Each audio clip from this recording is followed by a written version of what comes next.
The following is a special presentation of the Decibel Geek podcast.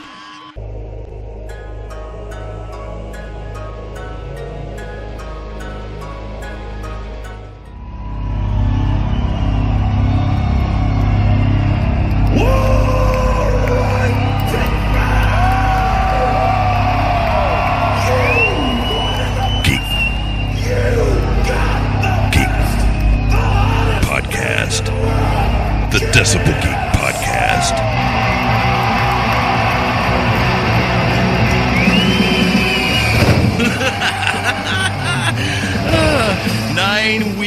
Nine weeks of quarantine crazy. Let the madness continue. This is the Decibel Geek podcast. My name is Aaron Camaro. Back with me once again in a land far, far away is Chris Sinzak. What's going on, man? Is a land far, far away a county away? It's about maybe 30 miles, I guess, about. Yeah. I'm saving a lot on gas this way, I'll say that. It's too bad, because if you ventured outside the house, you'd find that gas actually pretty cheap right now. Ain't that the way it goes? Yeah, with my fuel points at my grocery store, I think I paid like 85 cents a gallon the other day. That's awesome. I know I did it. I thought, let me fill up my gas tank. I gave about as much money as I normally do and went out there and pumped the gas, and it filled up too fast, and I pumped it until it was almost dribbling down the side of my car. And then I looked at the pump, and it was like $1.50. I looked at the gas station and said, screw that. They can keep it. I'm out of here. Yeah. I ain't going back in there. Yeah, I hear you. All right, well, so we got... we don't have too much to cover in the intro this week, do we? No, I see that. I'm looking, and I'm looking, and I'm looking, and I'm looking, but I'm not seeing not a single new, not an iTunes review, not a Podchaser review, not even a Facebook recommendation. I guess everybody's probably still a little hungover from listening to last week's episode. I know I am. Oh, man. I'm having a beer right now, just one, just to try to feel a little better. Yeah, that was a wild ride last week with Rock and Ron, but fun nonetheless. I don't even know what to say about it, but yeah, that was my favorite part was Beat the Geek. That was not mine. Well, we're going to do something we like to do around here from time to time, and that's talk about Kiss. And we got a special guest with us, as we've been doing every week in the quarantine sessions. But before we get to all that, since we have no reviews to take care of, we got to pay tribute to the people that love us the most. And those are the people that get out and share and retweet every single episode, it seems like. These are our core group of people right here that love us more than anybody. And in turn, we love them more than anybody. They are our Geeks of the Week.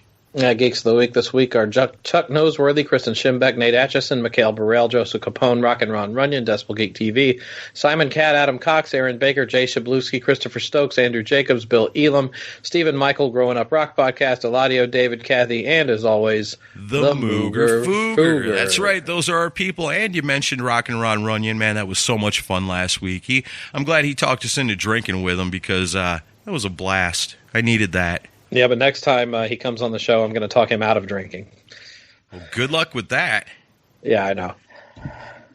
Yeah, so I think we're the only podcast that's had him on for this round of stuff. Sarcasm mode off. Our special guest this week, returning guest, Mr. Andrew Scambatti. Andrew, welcome back to the show.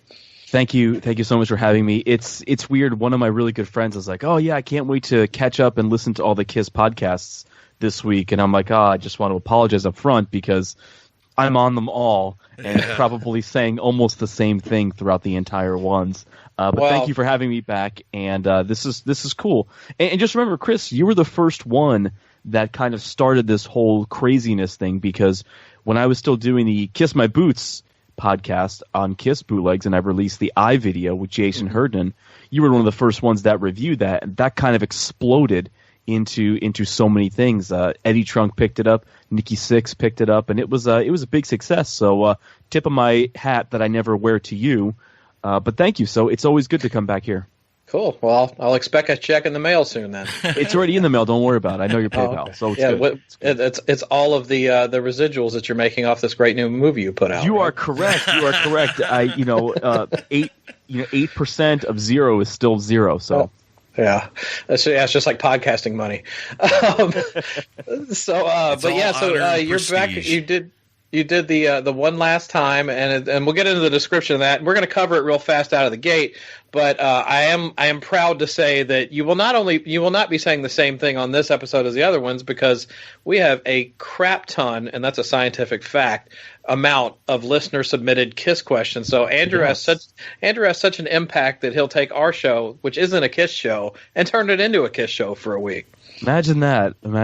I never would have thought that people would want to have me on their show, let alone have me on more than once, and then let me talk about KISS. So the internet is a weird thing. It really is.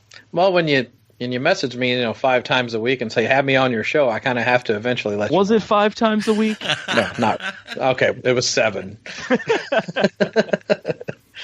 But no, nobody can explain this movie better than you, so go ahead and give us a quick summation of what this movie is. We here in the U.S. and in Europe and in a lot of places in the world were lucky enough to see the End of the Road tour. But if you missed out on the End of the Road tour and you wanted to know what it was like to see a show, what it was like to go backstage, what it was like to sit front row at a KISS show, this is your all-access pass. This is your front row ticket. You're going to hear the story from KISS themselves. You're going to see them on the End of the Road tour.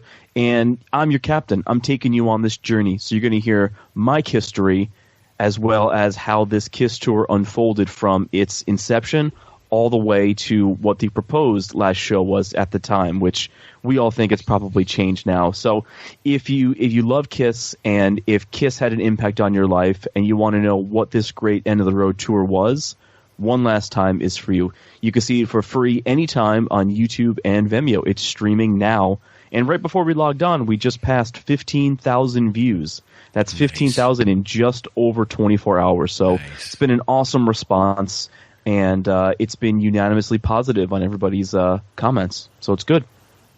Yeah, it's really cool. I started watching it today. I haven't got a chance to finish it yet. I'm about maybe a quarter of the way into it, and it is super cool already. It's the modern KISS. It's the era of today. It's the end of the road, so it encompasses all that. But even if you're a KISS fan, a diehard from the old school, you got to appreciate this, because this is the end of KISS. And man, so far I'm loving it. It's really awesome. Yeah, I've watched it a couple of times now, and I will say, and Aaron and I are not like we're not. I mean, we still support KISS. We're still not the craziest about the makeup and everything, and I've got my thoughts on Paul's voice, as we have all heard a million times. Yeah. But at the same time, it is a great document of the show, and like we went to the show, and I will still say, dollar for dollar, it's still one of the biggest, coolest productions you'll ever see. And this video captures a lot of that, where you actually get a really good view of the entire stage show, all the special effects. Yeah. But on top of that, even if you don't support the current lineup, there's a lot in this movie for you. Like there's a lot of stuff that harkens back to the early days. This kind of goes through the whole history of the band to a point where you've got Coventry footage on here. You've got, them talking about playing at the Academy of Music. The story about Gene throwing the flash paper and burning the guy's face, that was hilarious. And then, but like it goes through a lot of the history of the band. So even if you're not a big supporter of what they're doing now, it's still well done. And also, I'd like to say, and I am going to write up a proper review of this to kind of have this come out in a written review on top of when we put this episode out. Gene and Paul they should hire you, or they need to at least get the message that this is the kind of stuff the diehards have been waiting for. Yes. And, what you did, I mean, a lot of the stuff you pulled were like news clips and stuff and interview clips, and just the production techniques that you use makes it like it's a fun ride to sit there and watch it, because you've got it bouncing back from interview clips to live footage and stuff. It reminded me a lot of The Second Coming, and I think maybe that's kind of what you were going for in a way. Yeah. I wanted to do something that wasn't just a live concert. I wanted to do something that was your scrapbook for the tour. We all go to see these concerts and we're going to buy the tour book, but I wanted to give something that you can take away from the concert and say, well, this is what I remember about the show. The biggest inspiration for this was the Iron Maiden Flight 666 movie, because I watched that and I was like, man, wouldn't it be cool if Kiss did this? Wait, it'd be cool if I did this. And then what's great about the Iron Maiden Flight 666 movie is you get a bonus concert with that movie. So I did the same thing. I took what they did for their 2008 tour that Bruce Dickinson flew the plane all around the world, and I just made it about Kiss. I made it about my adventures with Kiss on the End of the Road tour. So what could be cooler? You get to see things that a lot of fans maybe didn't get a chance to see. And then you said it yourself, you get to see a lot of archival footage too. My absolute favorite part is when Tommy Thayer is talking about how he got involved in the band, and there's this great rehearsal footage from 1995 when Kiss was doing the MTV Unplugged show, and they're making fun of the way Tommy walks, and then Tommy kind of peeks and he's like, you guys making fun of me again? It just lets you know how Tommy's been around a long time, and he's got a great relationship with the guys in the band, and it's all good. It's really all good when it comes to Tommy and even Eric. Yeah, absolutely. I've just enjoyed watching it, and I said if I can see the Iron Maiden movie, it does remind me of that a lot. And the only thing, I guess, can I give you a couple of critiques? Absolutely. Okay, so I would like to have seen a little more of your story, because you kind of... That's so funny, because somebody else said that too. And my thing was I wanted to give less of my story because I didn't want to seem too egotistical or conceited and have me make a movie about me. I wanted to definitely have my story in there, but I wanted Kiss to still be the focus point. So it's interesting that you say that, and somebody else said that to me too, and I was like, man, I was trying to play down my story because I thought people wanted to see Kiss more than they wanted to see, some schlub. Well, I think it also kind of, it helps make it relatable to the Kiss fan. So and you've got an interesting story about how you got into the band and everything, and that's another thing, like pardon me for plugging another friend's project, but Joe Polo from Podcast Rock City does these, a thing called Makeup of an Army, where it's basically just all interviews with Kiss fans. But I like the relatability of hearing from other fans, so I like that. We did get some cool footage of you rocking out in a diaper on some purple shag carpet. That was kind of cool. I saw that. That was great. There was a clip that I don't know if it exists anymore, or I don't know what tape it's on, but there was a clip of me that I remember having for many years where I was literally acting out every part of Kiss Meets the Phantom of the Park myself. So I wanted to put that in there so bad, but I couldn't find it. Oh. So I did get some good footage of me as a kid. It just let you know how far back that this band had an impact on my life. So I wanted to show that, and I wanted to kind of show, footage of me with Gene and footage of me at shows. And a lot of the stuff is obviously has never been seen before, but a lot of the stuff was a really good temperature gauge as far as how cool it's been to archive that stuff and how cool it's been to go back and relive those things that you wish you could have seen. What's the biggest thing that I notice, and I watch a lot of concert footage. You go and watch those reunion tour shows, and even though it doesn't seem like 20 plus years ago it is, you watch that and there's no one sitting there on their cell phone. It's just people just enjoying the band. Mm-hmm. And I almost have wished that at that time I would have been there with a little camera, and I wish I would have been able to capture more stuff.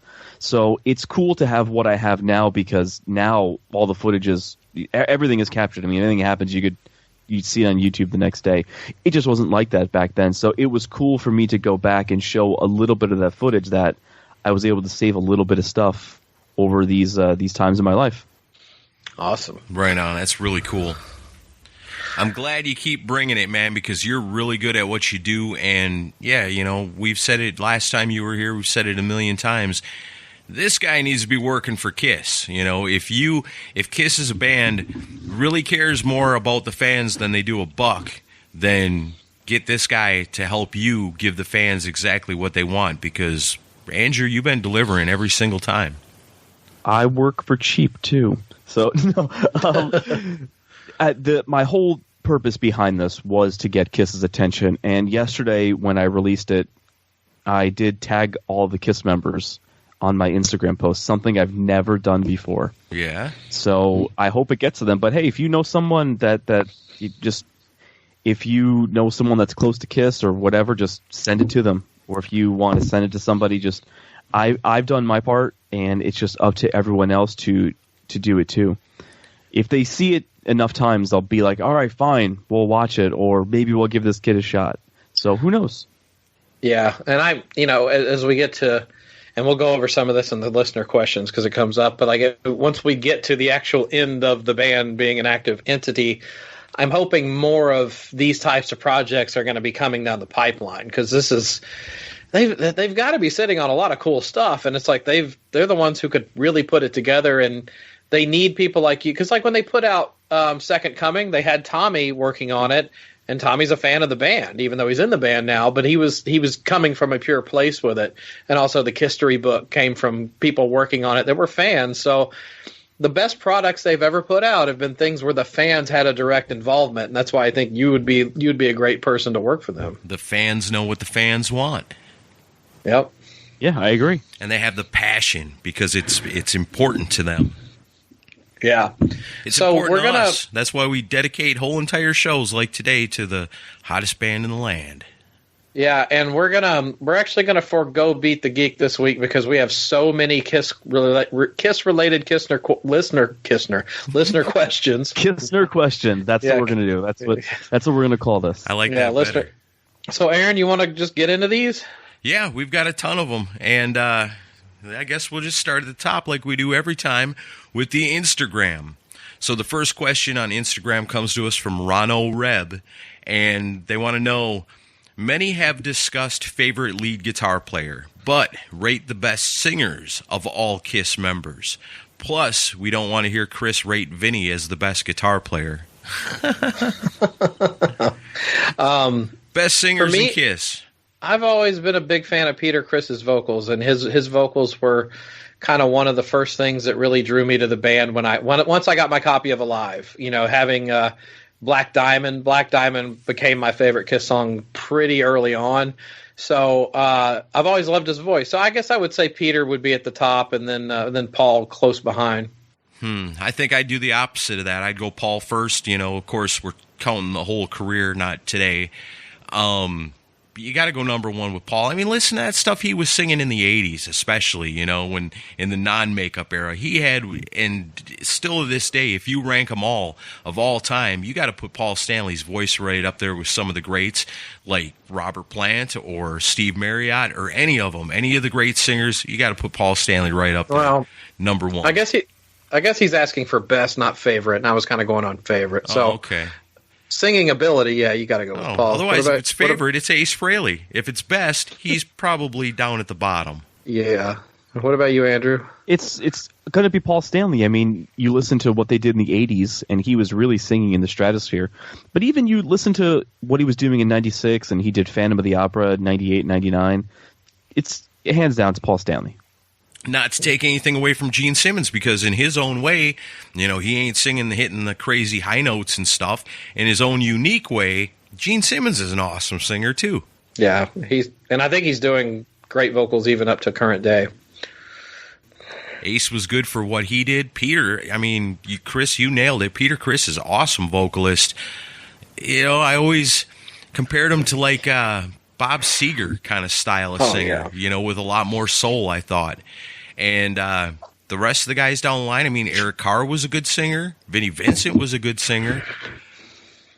Bruce, he can sing. I love Bruce, but I don't know about him being a great singer. Who's a better singer, Tommy Thayer or Bruce Kulick? Oh, Tommy Thayer. Tommy's actually a really good singer. Yeah, Tommy's a great singer. And Eric Singer is a decent singer. A great singer. I like him too. He's a singer. Kiss is one of those bands that everybody's got their place and everybody's got their voice. And so in their own way, they're all awesome and they're all my favorites. But Mark St. John would be my least favorite. Have you ever heard Mark St. John sing anything? No, I'm just being a smart ass. I got a question.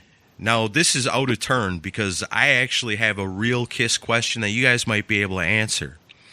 I had a weird Kiss bootleg at one time that had a song on it called Suicide that claimed to be a Mark St. John demo with his vocal on it. Have you guys ever heard of that? No. Nah. No, I've never heard of that one. Interesting. All right. Well, thanks a lot. You guys are a ton of help. Let's move on to the next one. I don't know how to pronounce this name. Abdesija something. I want to know, do you think Eric Carr would have been replaced by Peter in 1996? And who would have been in the band now if Eric Singer was never in the band in the 90s and didn't want to return after Peter? Well, there's some confusion going on there. So I guess... Yeah, I read that question. I was like, well, let me try and figure out what he's trying to ask. Just right off the bat, though, it didn't matter who was or wasn't in the band. In 1996, they had to have 4 original members in there for it to be a success. I know there was talks in the late 80s about them bringing back Ace with Eric Carr, but there was never going to be a Kiss reunion in 1996 without the 4 original members.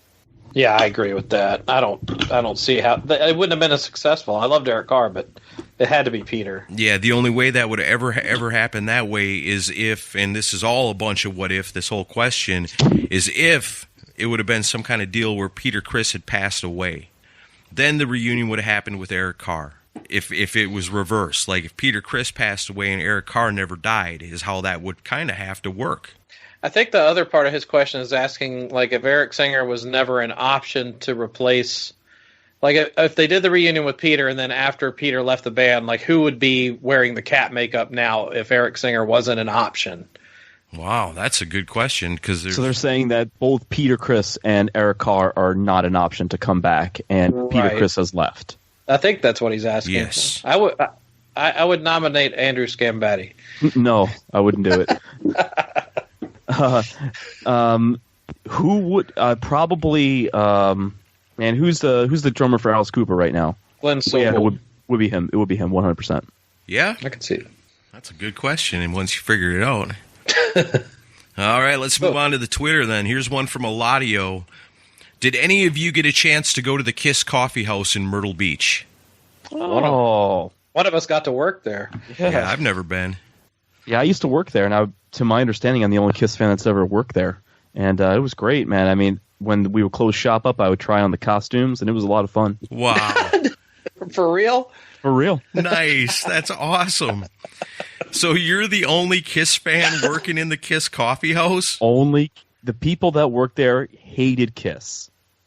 Hated Kiss. But it was just a good paying job at a location that was pretty busy in the summer. Wow. Oh, wow. Somebody did like that should be a question in the interview process. Yeah, we understand you know a little something about coffee, but tell me, what do you know about Kiss?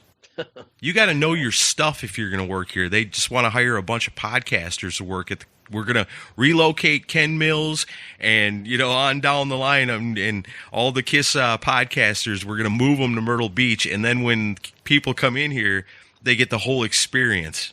Yeah, right. You have to wait an hour to get your coffee because they're finishing an episode.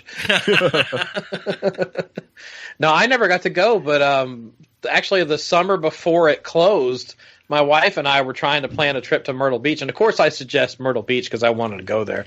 But no, I didn't get to go to it.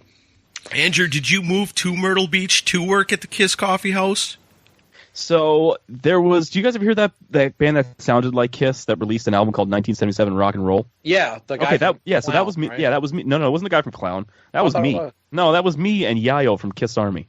Oh, okay. So I moved down there to start that, and I just happened to work at the Kiss Coffee House. So that's how that happened. So if that Clown guy is saying it's him, it's 100% not. Oh, I'm not saying he is. I'm probably misremembering. But yeah, that was me and Yayo. And if you listen to the song "Back in the Groove," that's me on vocals. So, but yeah, I moved down there for that, and it just made sense to get a job at the Kiss Coffee House, and I did. Did you wear a Kiss T-shirt to your interview? Of course I did. Nice. I still have a stack of the Coffee House shirts in one of my crates in my storage closet, because I used to I would wear Kiss Coffee House shirts every day because I would be there almost every day, and that's what I did. Yeah, that's one of the things that they've done outside of music that I wish had taken off further, because I think that would have been cool to see those all pop up all over the country. Well, it was a franchise. The guy that the original owner, his name was Brian Galvin. He does those Pinkberry stores now. he had it and he sold it just because it wasn't. Here's the thing: you're going up against Starbucks, which is the biggest coffee mecca probably in the world, and although it was in a great location that had a lot of foot traffic, once a Starbucks went up near there, there was no way that company or any company was going to compete. So he got out at the right time, and then the second owner, whom I didn't know, didn't work for, I think he did okay for a couple of years, and then had to get rid of it. Yeah, I suppose if you want rock and roll, you go to Kiss. If you want coffee, you go to Starbucks. That's very true. All right. That's awesome, man. That's cool that you worked at the Kiss Coffee House. I did not know that. Sir. I respect you even more now. It's so funny. I'm really sensitive to dairy, so like I'd be making some of these things, I'd be like gagging because I'd be smelling the whole milk. Oh no, it was rough. All right, here's another one off the Twitter. It comes to us from Uncle Steve's Iron Maiden Zone, and he wants to know, or he says, there was a time when Ace played his full '78 solo album live. He said it would be released. Any news on that? Also, what is the most controversial thing Kiss has ever done or worst decision they've made as a band? You know about this Ace Frehley live album? I know they were talking about doing it, and we know the guys in his band, and they were all. I thought they were gonna They were supposed to. They were going to do a show in St. Charles, Illinois, and I think they had like outfitted the theater to record it and everything. But for some reason it didn't happen. I don't know what exactly happened. I always think it's funny because I'm like you guys. I'm part of, or maybe unlike you guys, but I'm part of a lot of different KISS groups, and you see these unofficial fan groups that are sharing experiences and sharing things. And people always ask in the groups, "Hey, when's this happening?" Well, this is not the band. I don't know if you're aware of this, but we don't know. So therefore, why are you asking in this group? Well, we break news all the time. Yeah, you just kind of figure if you're going to ask, that's the place to go ask. Somebody probably should know that. Probably, but I will tell you this: if there are people there in the know, because there have been stuff that I knew way before it was going to happen, and if you are in the know, you probably have some certain rule or something that you can't be sharing things like that, especially on the internet. KISS sees everything; they really do. Yeah. It's like the Illuminati. Yeah, something like that. What's the worst decision KISS has ever made, guys? Controversy with a K. I would agree with the Elder until about 2 years ago, and I'll just say the word Memorex. That's my opinion on that one. Yikes. I don't know. That's a tough one. There's a lot of little ones over the years. I guess the one that stands out to me is Tommy and Eric and Ace and Peter's makeup. We could have a whole nother show just on that point. KISS haps. Oh, man. All right, let's go to the next question. All right. Ladio wants to know what show or KISS-related event you wish video footage existed. The New Orleans Creatures of the Night footage, and Andrew's going to tell me that it actually exists. Right, Andrew? It doesn't. It doesn't. Damn, I had to try. It doesnn't. What KISS-related event was probably one of those Dynasty shows where they say Peter Criss either walked off stage or did something to stop a song. Yeah, Shreveport. That'd be pretty wild. Yeah. I'm going to say Madison, Wisconsin on the Revenge Tour because I've seen a collector that has like almost every single show that KISS has ever done live in audio form. But when I looked through his whole list, I looked for my first KISS show, which was Madison, Wisconsin, Revenge Tour, nothing. Yeah. So I wish there was something of that. I mean, there's shows before it and shows after it, but for some reason, nothing for it. Do you remember the date? Do you remember the date of it? Not offhand. You saw him like a week or two before me, so I think it was like late October 92 is when you saw him. It seems like it would have been colder than that. Well, I saw him in November in Nashville, and there's an audio of that if you want to. I would say it's loosely audio because it sounds awful. So this was on the spot research. Nice. Oh, excuse me, November 30th, December 2nd, the Expo Center Coliseum, Madison, Wisconsin. And I got a newspaper ad from it. Great White and Trickster. That's right. But yeah, so December 2nd, 1992. No audio. I have the audio of my first Kiss show. It was Nashville Hot in the Shade tour, and it's unlistenable because the person that was taping was right next to this redneck girl who wouldn't shut the fuck up the entire show.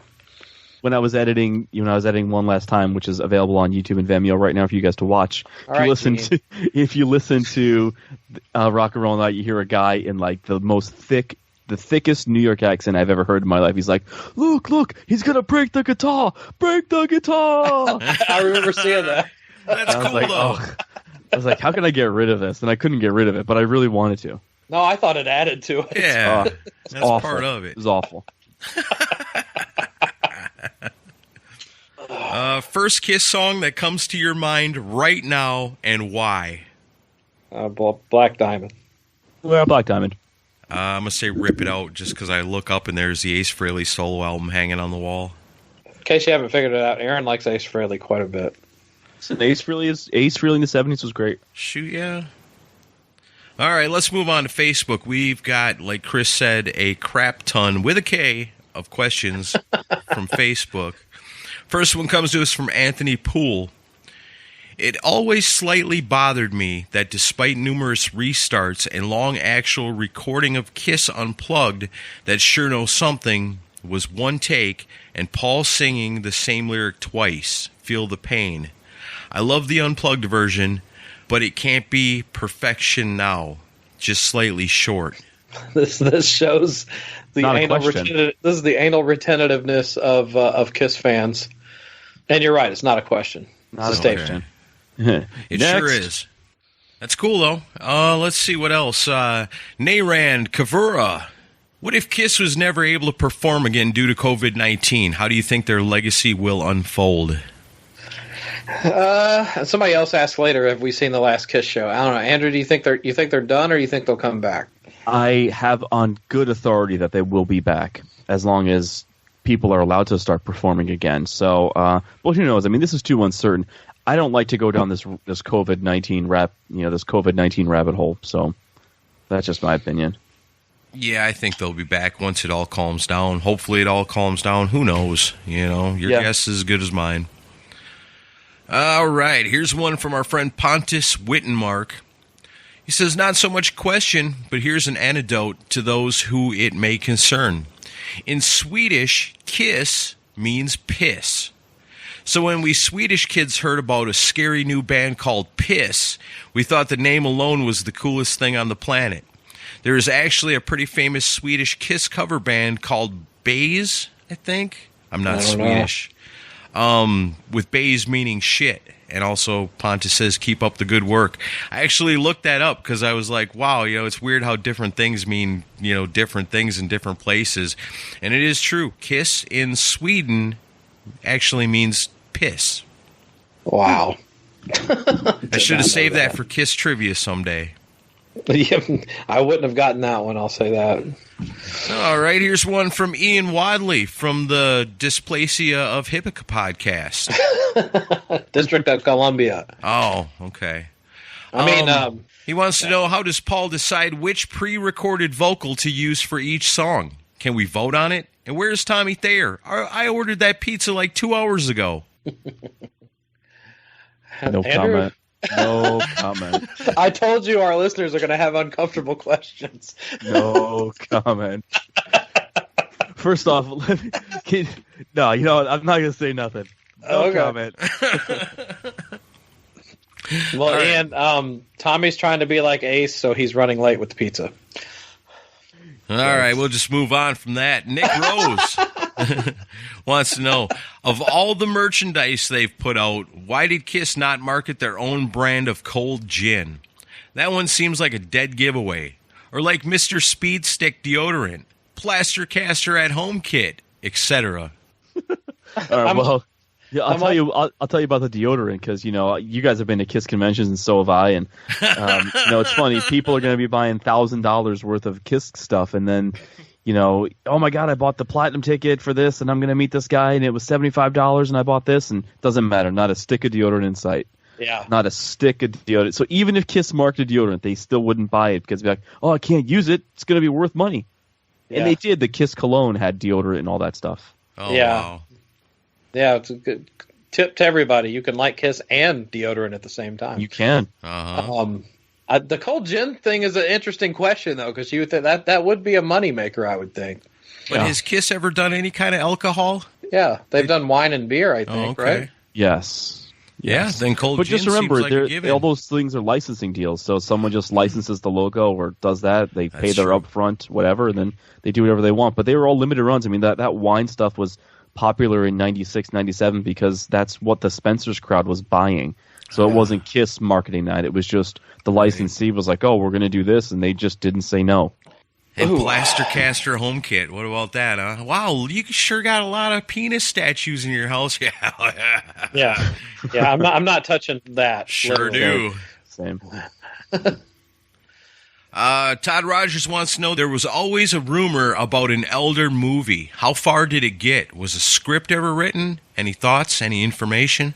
Well, there was 2 Elder movies that were rumored about. There was the one they were making the album as the soundtrack for in 1981, and then there was the Seb Hunter project that never really got off the ground past a trailer. The Seb Hunter one, I think Kiss ended up not suing him, but they sent us a cease and desist to him, and then it shut it down. And the movie and the album bombed, so I think they were like, okay, no movie at this point. I don't know, Andrew, what do you know about this? Just same thing as you know about that. And if I could just add a comment, who makes a trailer before the movie's done? Why do you do that? To generate interest in investors, I'm assuming. Well, it's kind of the wrong way to do things, my opinion. Well, in that same breath, who the hell makes a soundtrack for a movie that doesn't even exist? That too. That too. Here's the thing. I mean, if you want to get money from people, what you do is you're going to put people on the payroll as a negative. So you're going to say, okay, well, we're going to make this movie, and if the movie can get X amount of dollars that we're going to get from investors, then we'll pay you X amount. So, and then after everything is filmed, then you release the trailer to say, hey, this is what we've done, and we need the money to release the movie, not the other way around. Yeah, well, that's probably why it never got released. Probably. Well, that and who the hell's going to watch a movie about the Elder? Nobody. And it Kiss was fans. filmed like it was filmed like it was going to be an episode of The Highlander. It was like there would be no way I'd watch that. You would so watch it. Oh no! No lie, we'd all watch it.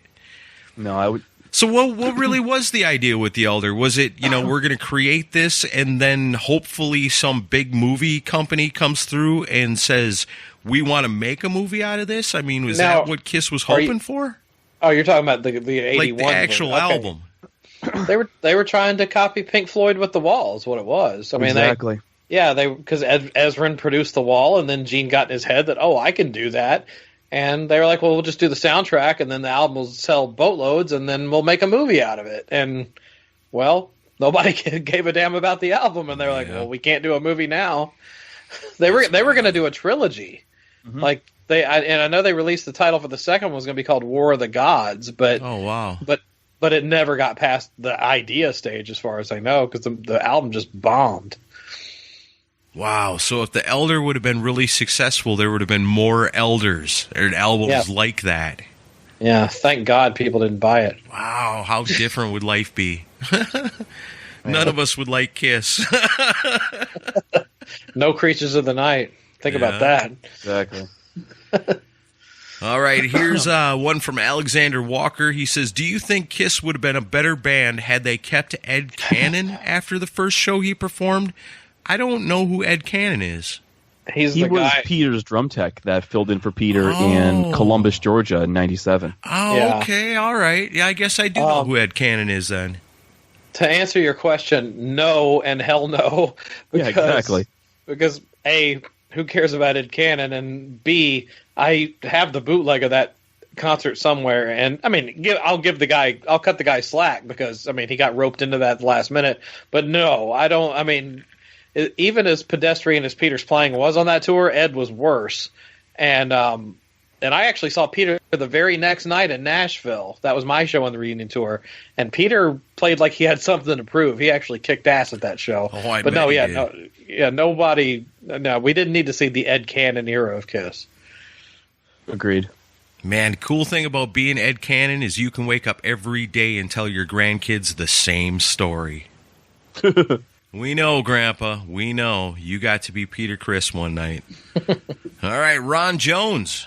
Let her rip. He wants to know, if Eric Carr had not passed away, would there have been a reunion tour? If so, would Eric have been a part of it?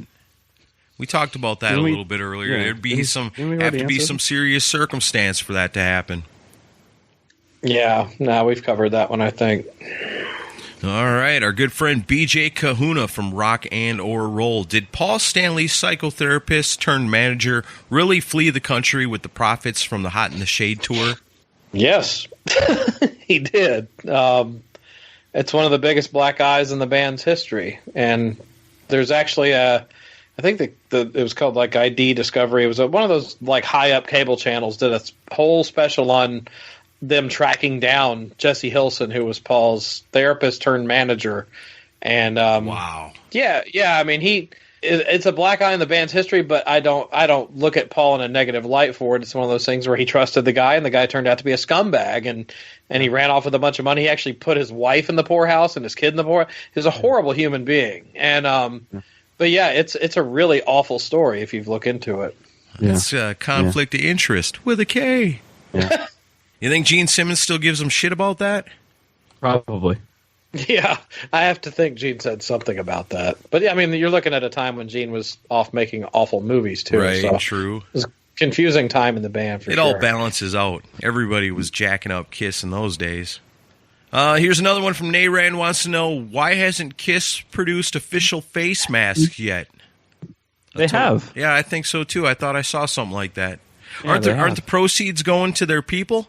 The proceeds are going to their techs, yeah. Right on. That's awesome. So there you go. Get yourself a Kiss face mask and help out the Kiss crew that obviously aren't working right now because the end of the road is hit a big old speed bump. Here's one from Grayson Galagos. He wants to know, what is the worst Kiss album and why did you pick Love Gun?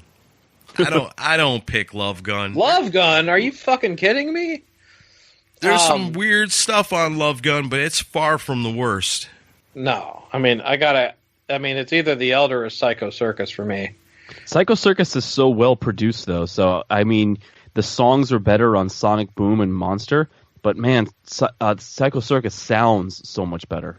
Yeah, but I want to hear songs that are actually produced well. Yeah, but you got Journey of a Thousand Years, which is awesome. No, that's one of my... Yeah, Journey of a Thousand Years is one of my favorite Gene songs. So it's a great song. The title track is good. There's a lot of good in Psycho Circus. So I guess I would... Yeah, maybe I'd go with The Elder. Yeah, it's kind of hard not to go with The Elder. But then again, on the scale of Kiss, even their worst album is better than most bands have ever put out. That's debatable. Corey Nolan wants to know, in 1978, as a special bonus for buying all 4 solo albums at the same time, Kiss makes a 4-song tribute EP, celebrating their influences. Each original member sings a song by someone else. Which song does each member sing or cover? That would have been pretty cool. Well, Paul Stanley is going to sing All Right Now, basically because it's hotter than hell. Gene is going to sing... Gene is going to sing Why She Went Upon a Star, and then that's going to be his. Since he already had it recorded and everything. Ace is going to do some AC/DC song, and then Peter is going to do Tossing and Turning. I would say Gene would do Bitch by the Rolling Stones, because that's what's good choice. That'd be super cool.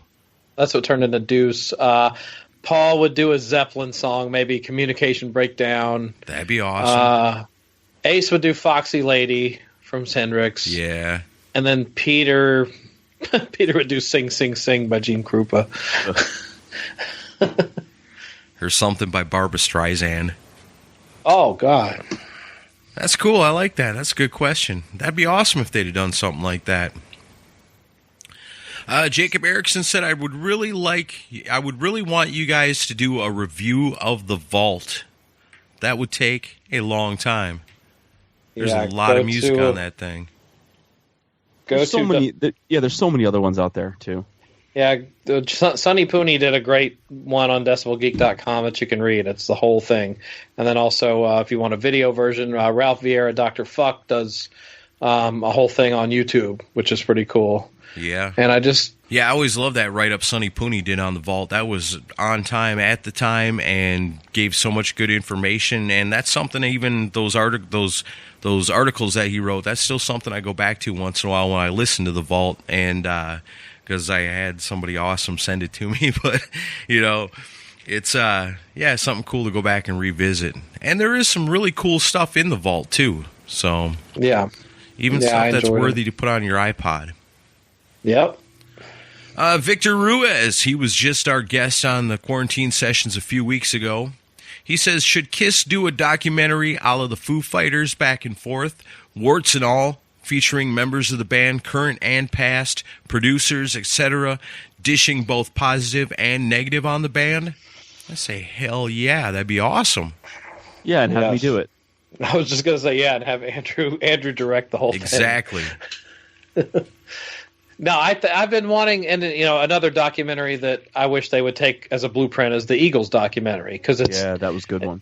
It gets all perspectives of all the members, and they lay it all on the line. I think that's what we need, but it's just looks like it's never going to happen. Paul and Gene would never give those guys complete say to say whatever the hell they wanted to say, and then those guys come in, and even if you say, you know what, Ace, Peter, say whatever you want to say. That's just asking for trouble anyway, so bad idea. But it'd be cool to watch.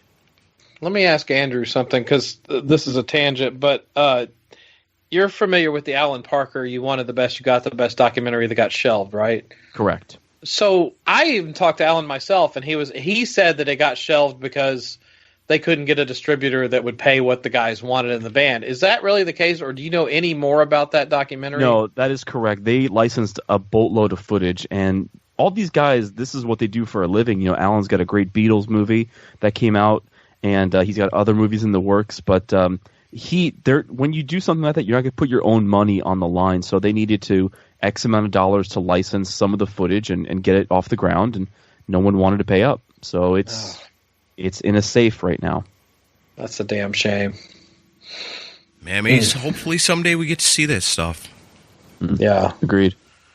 All right, this is one I really, really like a lot. Jody Havnot asks, or he says, pick a song for each guy to sing that he didn't originally. Like Peter singing Parasite or whatever, Gene doing Hooligan, etc. I really like the idea of Gene singing Hooligan. I think that could be a Gene Simmons song. But that's a good one. I like to hear, man, on the Origin CD, Ace singing Cold Gin, I think is just killer. Yep. I think another one Ace would do that would be pretty cool would be Come On and Love Me. He wouldn't be able to sing it the same way as Paul, but I think it would be cool to hear him sing that song. I'd like to hear Ace do Strange Ways. I think he could do that one. Yeah, Ace could do Strange Ways. I want to hear Paul do Not for the Innocent. Oh, that would the be whole cool. song? The whole song, yeah. Yeah, that demo where they trade off is really cool. Yeah. That's really the way cool. They should have released it. Gene Simmons doing I Was Made for Loving You. Sorry. Or Gene doing Shandy. That would be funny. That's not so far-fetched for the times when that came out. That could have been a Gene song if you're talking about Unmasked. Yeah. I always thought Down on Your Knees sounded like a Gene song more than a Paul song. Yeah. All right, what we got next? I like that. That's a really good question. I could think on that probably for a while. That could be a whole episode right there. Switching around the Kiss songs. Why haven't they released the next Kissology set? This is the perfect time. Well, one thing this reminds me, I wanted to tip my hat to Andrew. I'm sure he didn't intend on it being this way, but releasing this thing right now, thank you, because it gives us something to distract us from the ridiculousness that's going on right now. By design. Nice. I don't know why they haven't released it yet. Well, VH1 Classic owns the name Kissology, and the contract was only for 3 volumes at the time. So there was a ton of money that was needed to do it to do another volume, and I guess nobody wanted to do that. So you don't think there'll ever be another Kissology? If there is something like that, it's going to be called something else. Yeah. Okay. I know Gene keeps saying in interviews that it's done and is ready to come out, but it never comes out. No, it's been almost 20 years since the last one. 2007. It's crazy. 13 excuse me. It's been almost 15 years. It's been 13 years since the thing came out. There's not going to be another one. Well, there's not really a market for DVDs anyway. There is not. True. There isn't. Yeah. Patrick Lucado wants to know, did doing Phantom help or hurt Paul's voice? I've heard folks say both. I'm not an expert in vocals, so I couldn't really tell you on that. I don't really know. I mean, it's all speculation at this point. I mean, who knows what exactly happened with Paul's voice or why, but I can't really say one way or the other. I mean, he could have been maybe putting too much strain on it. I don't know, but as long as the guy's been singing, I don't know how that particular thing would have affected it, but maybe it did. Is his performance, is that on YouTube? I think so. Yeah, there's one. There's one, I think that is. So I've never seen it. How hard did he have to sing to do that? Well, I mean, it really wasn't. I mean, because you heard there was a definite, his voice definitely changed on the first farewell tour, and he was singing with a lot more vibrato. I don't think it hurt his voice. I just think he learned to sing a different way. I mean, what damaged his voice is on the Alive 35 tour in 2008. Came down with bronchitis and then just sang through it when he was told not to. That's what ruined his voice. Wow. Did he? Well, do you know if he wound up actually getting like nodule surgery? 2 different surgeries, and it didn't work. Well, there wasn't enough rest time after each surgery, and the damage has been done. Yeah, I guess at that point you can't reel it back in after that. Yeah. Paul Stanley trying to fight it, trying to battle through it. That's actually kind of cool. You can hear it, you can hear those first couple of shows because they were doing the entire Alive album, and then they stopped doing the entire Alive album to give him a break. And you could tell, I mean, that guy got sick on that tour. Mm-hmm. Yeah, I took my kid to see them on that tour, and I got it wasn't instant live, but whatever it was, you get the USB wristband when it's over with, and we listen, and at the show, we're listening, and it sounds great, had a great time, and then I started playing the songs, and when it got to Strutter, I was like, what is going on here? I was like, something, his voice was broken. And, but I've even, some of those instant lives from 2004, you could start seeing a little bit, I mean, obviously age, and when you sing the way Paul Stanley does, right, it's going to have an effect. For that many years, sure. Yeah. I mean, it's just a natural thing. It happens to everybody. Roger Daltrey, a bunch of Axl Rose. I mean, it happens to a lot of them. Yeah, it was real raspy in 2004. You heard the decline, but there was a huge drop-off after 2008. Yeah. Well, that's just one of them things. How many 50-year-old former football players will tell you that they can run as fast as they could when they were 20? None. It's age. It gets everyone. Yep. All right. Grayson's got another good question. What is your favorite piece of Kiss merch? And what piece of merch do you think they should make? I think we covered that last time. There is nothing that hasn't had Kiss's name on it, I guess, except for actual cold gin. Well, mine is my tour book collection, and I really want them to make a coffee table book with reprints of all the tour books. Oh, that would be cool. That'd be really cool. That's a great idea. Yeah, you bought that stand, and I was like, damn, I'm tempted to buy that stand and now start collecting tour books. But like I said, I've got a few. But yeah, that would be cool because the tour books are always really fun to look at. Yep. And that'd be awesome to have them all in one compendium or whatever they call it. But the piece of merch I wish they would make is music. Yeah, I guess that goes hand in hand. My favorite piece of Kiss merch are all my albums, my CDs, the music, the stuff I like to listen to. I could live without everything else, but the music is what I want.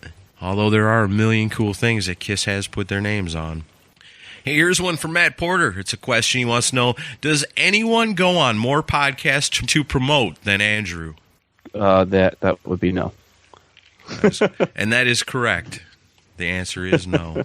Baco wants to know, would Kiss have gotten into the Rock and Roll Hall of Fame sooner if the farewell tour was the end? No, because of the Illuminati. We explained all this a couple of weeks ago. Oh, God. I don't think they get in at all if the farewell tour was the end, because I think that it had to take that amount of time for them to finally. And honestly, the farewell tour was the original 4, which means the reunion card had been played, and the Rock and Roll Hall of Fame could do nothing about it. I think this is maybe a conspiracy theory. I don't think they go into the Rock and Roll Hall of Fame because I think the Hall of Fame people were thinking we can get these 4 guys to reunite by inducting them, and it blew up in their face when Paul and Gene refused to do it. But I think if the Rock and Roll Hall of Fame knew that Paul and Gene would refuse to have Ace and Peter involved, I don't think they get inducted. That's my theory. I agree. Wow. They viewed it as a way to sell tickets. Yeah. Yeah. That's wild. Here's a crazy one. Chad Pollock. It's one of those Deadpools. Who dies first, Gene, Paul, Ace, or Peter? And who lives the longest? Oh, God. I don't even want to think about this. I don't want to think about it, but Ace definitely lives the longest somehow. Yeah, I had the same answer. Oh, yeah, Ace totally lives the longest. Just so he can laugh at all 3 of them as they're dead. Well, as the whole planet burns, 50 years in the future from now, he's the only one here. Last man standing. I'm not going to predict who dies first. That's just bad juju. I agree. That's pretty morbid, Chad, but it's a pretty interesting question. Kevin Williams wants to know, I want to hear Chris's story behind his Kiss scrapbooks and which clippings or photos were his ultimate score at the time. I have a similar book and still remember finding some true gems before the interwebs in magazines back in the 80s when Kiss were not considered as cool as other bands of the time. Finding any rare photos of the band with Carr and Vincent in makeup was rare. You do have some pretty awesome scrapbooks. Yeah, I need to actually digitize another one of the 4 volumes, but I did that the other day. But I'll keep this short because this is like the equivalent of looking at somebody's Florida pictures on a slideshow. I did it because there was no internet at the time, and it was one of those things where anything you could get related to Kiss, you wanted to keep and be able to look at over and over again. So, if they got a mention in a newspaper or in a magazine, I would buy those magazines. I spent so much of my parents' money on this stuff; it was ridiculous. But a lot of Scotch tape in the house and scissors, and I would just basically, it's not really scrapbooks; it's more photo albums, and I would paste all the stuff in. And I just did it over basically starting in '88 and going through. I want to say I was into college, so about '96, '97 is basically the majority of what I have in my scrapbooks. But yeah, that's how I did it, and it was it's fun to look back at them, and I'm digitizing them now over time because it's rather than having to flip through them, and I like to share the stuff that I have. And some of those old magazine articles you can't really find anywhere on the internet, so it's kind of fun to share those with people. Those are cool. I had a scrapbook too when I was younger, a Kiss scrapbook. Still have mine. Nice. I had my Aunt Pam had married a guy named Andre, and he, in the attic of their place where they lived, had a big old stack of Hit Parader magazines from the 70s. And I just kick myself now, but I remember going through those magazines, reading every single one of them, and then cutting them apart and putting them in my scrapbook, or cutting them apart and sticking photos into a Trapper Keeper and tearing the unicorn picture out and sticking in a picture of Ace Frehley, or the inside of my locker or my bedroom, and just destroyed these magazines. I wish I had that stack here now. We could be doing some of those magazine episodes all the time. But yeah, that was awesome to collect that stuff, and then you'd have all your favorite Kiss things all in one place. All right, guys, we're pretty much running out of time here, but we've got time for just a couple of more. I mean, there's some really good ones in here still, but we can always revisit these down the line, too. I mean, we're not getting out of quarantine anytime soon, it doesn't look like. But I wanted to wrap up with this one because this is a really good question. It comes to us from our awesome friend, Courtney Cronin-Dold. Which female singers do you think each of them, including all former members, would partner well with to sing a duet? And what would some cool dream cover duet songs, like Cher doing After All with Gene instead of Peter Cetera, or Leather and Lace with Peter and Brandy Carlisle, etc.? That is a fantastic question. That could be an episode into itself right there. But what do you guys think? Anything off the top of your head? Oh, man, Paul Stanley has to sing with Pat Benatar. Yeah. Ooh, yeah, that would be freaking awesome. And Gene, aside if he wasn't singing with Cher, I think Gene has to do something with Stevie Nicks. That would be pretty cool. Ace is going to go a little more modern, and Ace is going to do something with Avril Lavigne. I don't know why he did that, but that was just the first name that came to my mind. Yeah, I was thinking Debbie Harry myself for Ace. Peter's doing something with Shakira because Peter's got that jazz feel. Vinnie Vincent is going to work with who's Vinnie Vincent going to work with? Nobody for long. Vinnie Vincent's going to work with nobody, and Bruce and Eric Singer are going to be in a band with Doro Pesh. Oh yeah, I like that. I'd buy that. Hell yeah, that'd be awesome. I'd buy that for $1. Shit, yeah. Yeah, I was thinking Ace with Debbie Harry would be a good fit, like a good rockin' tune with him and her singing something together. I'd like to see Ace. I'd see Ace do a song with Joan Jett. Yeah? Yeah, that's a good one. Didn't they do a song together? Maybe not a duet, but they, I think, played on a song together. I don't know. I just remember the story in one of those tabloidish books about Ace meeting Joan Jett and Joan Jett basically telling him off and calling him an asshole. Because he was probably completely wasted at the time. Probably. Because that's odds. You know, I know Lita Ford's done stuff with Ace, but I'd like to see Paul and Lita Ford do a song together. Yeah, that'd be cool. That'd be really cool. Yeah. That's a pretty awesome question, Courtney. That's one to make you think. I'm going to be, every time I hear a good song with a girl singing now, I'm going to be thinking, which member of KISS should be singing that with her? We're all screwed. But this has been a lot of fun today. We covered a lot of KISS stuff, a lot of KISS questions, and, you know, like I said, there's a few left over. Maybe we can pull them over to next week and add them to the questions that you guys give us for the, can you believe it, 10th volume of the Quarantine Sessions. Andrew, man, your movie is awesome, just like it always is. Every time you release something, it's just amazing. And I'm proud of you for taking the time to do it and do it so well that hopefully KISS sees it and says, man, there's a place for this guy in the company. I hope so. That's definitely the goal. That was definitely the thing behind this and giving this such a good push. And we can hope you guys out there can help this dream come true. You know, send it to anybody you know that works for KISS or around KISS, or tag KISS, send it to KISS Online. I've done it, and maybe if you guys do it enough times, they'll actually listen. And hopefully I can produce something cool like this that you guys can enjoy. Yeah, you know, and not only just that, just share it with your friends that are KISS fans. You know, let the word get out, you know, organically like that. Spread it around, because it's something that anybody that's been a KISS fan, whether it's been for a long time or a year or less, you know, everybody's got something that they're going to dig in this. So share it with all your KISS-loving fans and friends. And watch it for free, share it with your friends, and do not burn copies and sell them to people like an asshole that we all know. That is happening right now. Yeah, I know. Doesn't that happen every time? It does. Oh, jeez.